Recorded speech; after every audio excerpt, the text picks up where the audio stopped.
नाम मेरा नाम आज़म।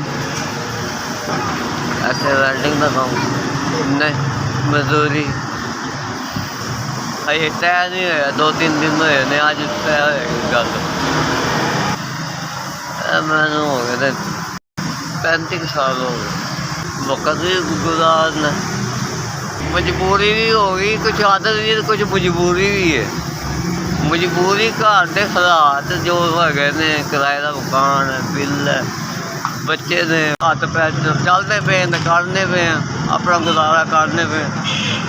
जो तक अल्लाह ने हिम्मत दी है लगे मेरे औलाद जी है, 2 बेटियां 3 बेटे ने, बच्चे है ने, बच्चियों वास्ते करना पैंदा है। अपनी बीवी है, बीवी कुछ बीमार शमार गरीब बंदा है, तुहानू पता है शुगर तो आम है अजकल, तो शुगर से भी मरीज है, कुछ हार्ट का भी उन्होंने है। तो इस वजह से मजबूरी अपनी मेहनत अपना गुजारा तो अपनी बीवी का। जनाब मतलब 5000 रुपया मिले, और अल्लाह बेहतर जानता है किधरों आया कितना आया। अल्लाह ने जो मदद करनी थी किसी यानी कि फरिश्ता ही कोई अल्लाह की जिंदगी करे, अल्लाह ने सेहत तंदरुस्ती दे, जिन्हें भी मेरे वास्ते हैल्प की मदद की, मैं शुक्रिया करें।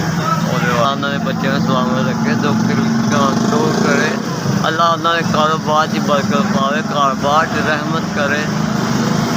और इस तो बाद मैं होर दुआ की दवा